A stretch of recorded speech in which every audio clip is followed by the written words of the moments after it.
ಅವರು ಹೋಗ್ಬೇಕಾದ್ರೆ ಎಲ್ಲೇ ಹೋಗ್ಬೇಕಾದ್ರೆ ರಾಯರಿಗೆ ಪೂಜೆ ಮಾಡಿಬಿಟ್ಟು ಆ ಕುಂಕುಮ ತಂದು ನನ್ನ ಹಣೆಗೆ ಹಚ್ಚಿ ಹೋಗೋರು.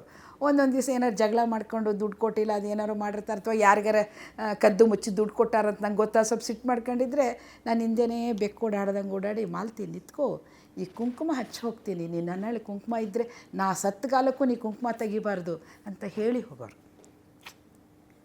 ಅಷ್ಟು ಹೆಂಗರಳವರಿಗೆ. ಅವ್ರ ತಾಯಿ, ಅವರ ಅಕ್ಕ ಡಾಕ್ಟ್ರ್ ಇದ್ದಾರೆ, ಆಮೇಲೆ ಇನ್ನೊಂದು ತಂಗಿ ಒಬ್ಬರು ಲಾಯರ್ ಇದ್ದಾರೆ.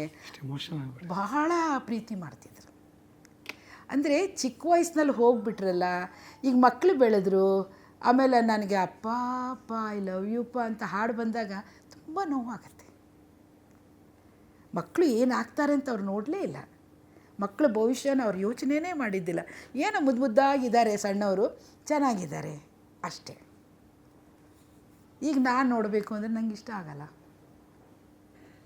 ಅದಕ್ಕೆ ತರುಣನ ತುಂಬ ಹೊಗಳಿದ್ರೆ, ಆಮೇಲೆ ಮೊನ್ನೆ ಕಾಟೇರ ಪಿಕ್ಚರ್ ಬಂದಾಗ ಅವನನ್ನು ತುಂಬ ಮೇಲಕ್ಕೆಲ್ಲ ಇದು ಮಾಡಿದ್ರೆ ನಾನು ಅದನ್ನು ಇಷ್ಟಪಡೋದೇ ಇಲ್ಲ. ಆಯಿತು, ಅವನ ದೈವದಲ್ಲಿ ಇದೇ ಆಗಿದ್ದಾನೆ ಅಷ್ಟೇ.